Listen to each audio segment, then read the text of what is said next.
रितेश देशमुखांचा राजा शिवाजी हा चित्रपट 1 मेला येणार आहे. हे आतापर्यंत सर्वश्रुत आहे. मगरूर हुकमांना कळू द्या, मराठे मातीत गाडले जात नाही, ते मातीत पेरले जातात. या चित्रपटाचं मेन अट्रॅक्शन आहे की या चित्रपटाला एकूण 3 भाषांमध्ये आहे. तेलुगू, हिंदी आणि मराठी या 3 भाषांमध्ये हा चित्रपट प्रदर्शित होणार आहे. हिंदीचे अर्ध्याहून अधिक ॲक्टर तुम्हाला बघायला मिळतील. खरं तर हिंदी आणि मराठी यांचा हा चांगला इकडे कोलॅब आपल्याला इकडे बघायला मिळतो.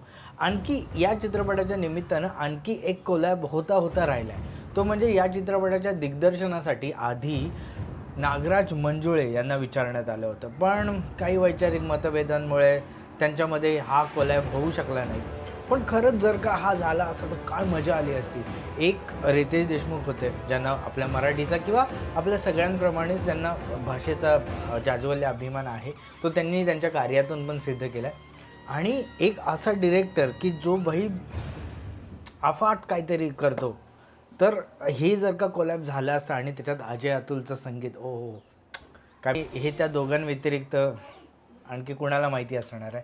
पण त्याच दिवसांच्या दरम्यान नागराज मंजुळे यांनी खाशाबा यांच्यावर चित्रपट बनवतोय असा एक व्हिडिओ पण टाकला होता, ज्याच्यावरती आम्ही देखील एक व्हिडिओ बनवून टाकला होता. सैराट नंतरची माझी मराठी फिल्म आहे. पण खाशाबाचं आता पुढे काय झालं आणि खाशाबा कितपर्यंत शूट झाला याच्याविषयीची काहीच अपडेट नाही.